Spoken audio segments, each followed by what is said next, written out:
I almost missed one of my favorite characters of the year because I was this close to putting the book down. And the funny thing is, the very thing that made me hesitate, the vampires, ended up becoming the vehicle for everything I loved about the story. Because Blood Slaves wasn't just a vampire book.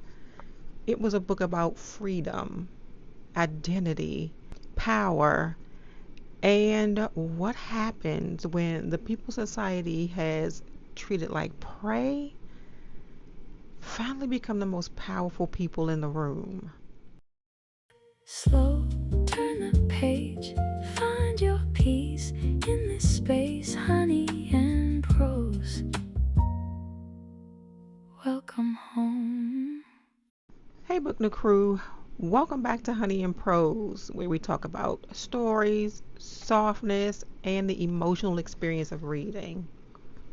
Today, we need to talk about Blood Slaves by Markus Redmond, because my relationship with this book was a journey. I almost DNF'd it. I actually stopped and asked other readers whether I should keep going. But by the end, I was completely invested in Kwadzo and Gertie, rooting for them with everything I had, and already knowing that I wanted to follow them into the next book. So, how did the book I almost put down turn into one I couldn't stop thinking about? Let's talk about it.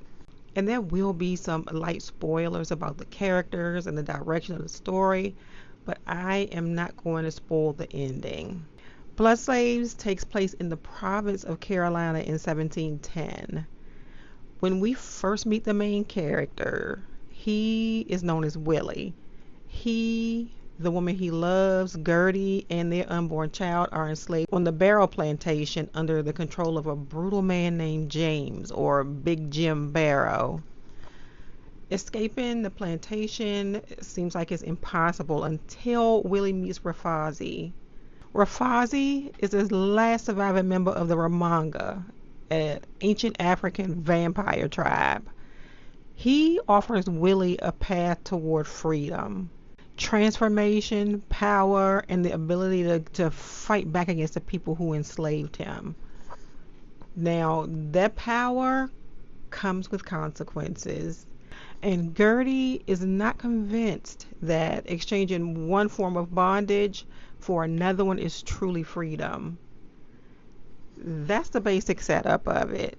And listen, the concept is brilliant. Enslaved Africans becoming vampires and turning their powers against the people who enslaved them, against the people who brutalized them. I should have been completely locked in from the beginning, but I wasn't. Here's the truth. Vampires are not really my thing. I know there are readers who hear vampire and immediately add the book to their cart. I am not one of those readers. I can enjoy a supernatural story, but vampire lore by itself, not usually enough to hold my attention. So when the book began by establishing the mythology of the Ramanga and introducing supernatural elements, I wasn't sure whether this story was going to work for me. I was reading it. I understood what was happening, but I wasn't emotionally connected yet. And for me, that matters. A book can have the most creative premise in the world, but I still need someone inside the story to care about. I need a character who makes me want to keep turning the pages. At first, I wasn't there. And this book was also asking me to sit with two different kinds of horror at once.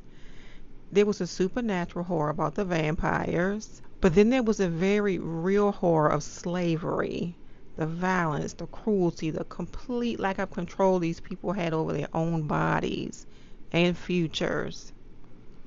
That is heavy material, and because I wasn't fully connected to the characters yet, I started wondering whether I wanted to keep carrying the weight of the story.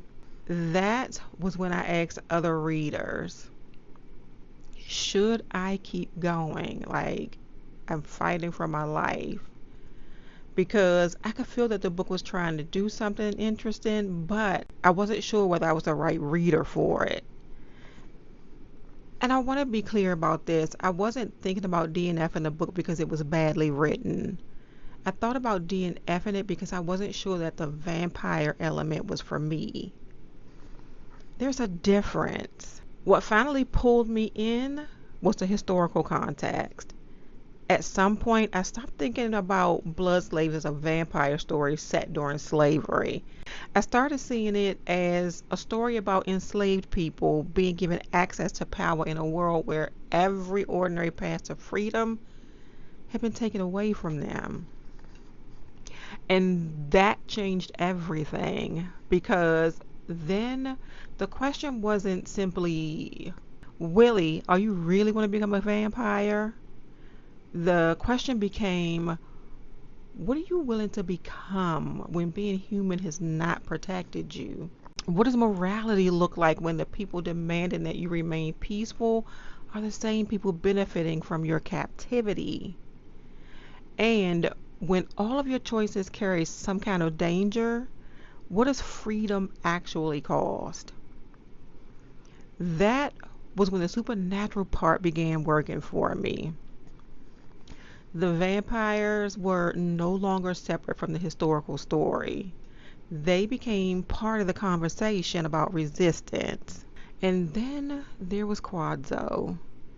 The man that we first meet as Willie eventually reclaims his true name, Kwadzo. That moment mattered to me because it represented more than a character deciding to use a different name. Willie was the identity that was imposed on him inside of a system designed to separate enslaved Africans from their histories, their cultures, and their families and their sense of self. Kwadzo was his. So when he began reclaiming that name, it felt like he was reclaiming more than power. He was reclaiming himself.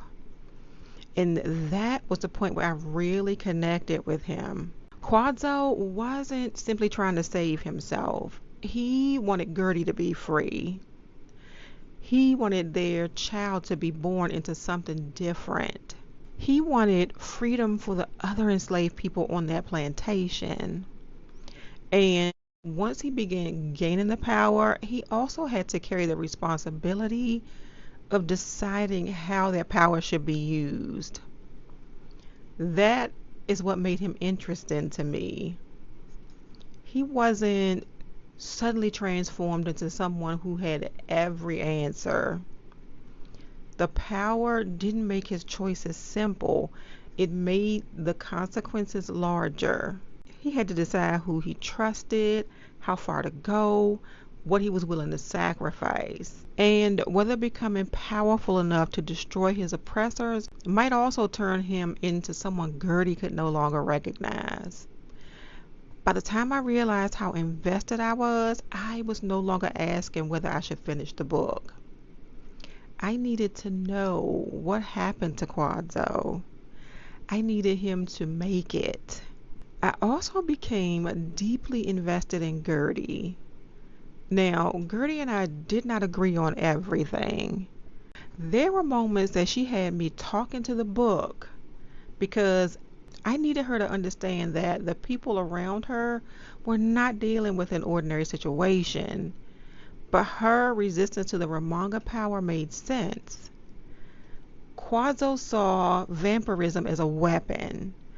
Gertie was asking whether that weapon could eventually become another master. And she had every reason to think about the long-term consequences because she was not only making decisions for herself, she was carrying their child. Kwadzo was thinking about the battle directly in front of them. Gertie was also thinking about what would happen afterward.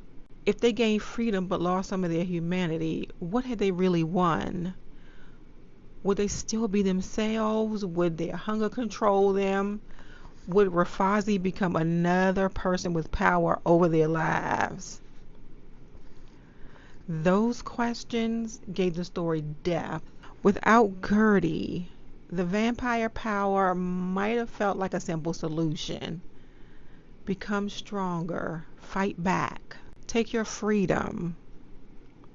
But Gertie forced Kwadzo and the reader to consider the price. I might not have always agreed with her timing, but I understood what she represented. And I love that she was not written simply to stand beside Kwadzo and support every decision that he made. She challenged him. She had her own fears, her own limits, her own ideas about what freedom should look like. That made their relationship feel real to me. Another thing that changed my mind was realizing that Markus Redmond was not simply borrowing the European version of vampire mythology. The Ramanga are an ancient African vampire tribe, and that shift in origin gave the supernatural element an entirely different meaning. Instead of the vampire always being an outsider who arrives to prey upon vulnerable people, the story asks what happens when that power becomes a means of resistance for the vulnerable. And the book never lets that become too easy. Rafazi may offer liberation, but he has his own motives. Kwadzo may gain power, but he also inherits new limitations and responsibilities. Gertie might want freedom, but she's not willing to accept every version of it without asking questions. That tension is what kept me reading, because the real conflict was not simply enslaved people against the slaveholders. It was about what kind of future they wanted to build once they had the power to fight back. Now, I am not about to sit here and tell you that you should force yourself through every book you are not enjoying. I believe in putting down a book when it's not working for you. There are too many books in the world to spend your time reading one and being miserable. But Blood Slaves reminds me that sometimes there is a difference between this book is not for me and this book has not revealed itself to me yet. I almost put it down because I was focused on the part of the story that I did not normally enjoy, the vampires. But when I stayed long enough to understand what the vampires represented within this particular story, the entire reading experience shifted. The book did not suddenly become something completely different. I began seeing what had been underneath the premise all along. A story about people who had been stripped of control over nearly every part of their lives and finally being able to gain the ability to decide what happens next. A story about whether revenge and justice can ever be separated. A story about the difference between being given power and knowing how to use it. And most importantly for me, a story about Kwadzo and Gertie. So yes, I almost DNF'd Blood Slaves. Vampires were not my thing. The beginning hadn't pulled me in emotionally, and I wasn't sure that I wanted to keep going. But I did. And somewhere along the way, Kwadzo stopped being a character I was reading about and became someone that I was genuinely rooting for. Gertie became someone whose fears I understood, even when I wanted her to move a little faster. And the vampire story I thought might push me away became the thing that allowed the book to explore freedom, rage, identity, love, and resistance in a way that I had not expected. By the end, I wasn't thinking, I'm glad I finished that vampire book. I was thinking, I need to know what happens to Kwadzo and Gertie next. And that is how a book redeems itself for me. Not by becoming perfect, but by giving me that people that I am no longer willing to leave behind. Now, I want to hear from you. Have you ever almost DNF'd a book that eventually became one of your favorites? Tell me the book in the comments and tell me what finally changed your mind. And if you enjoy honest reading journeys, character-driven conversations, and books that surprise us in ways we never expected, please like this video, share it with another reader, and subscribe to Honey and Prose. Now, drink something warm, pick up something good, and I will see you in the next chapter.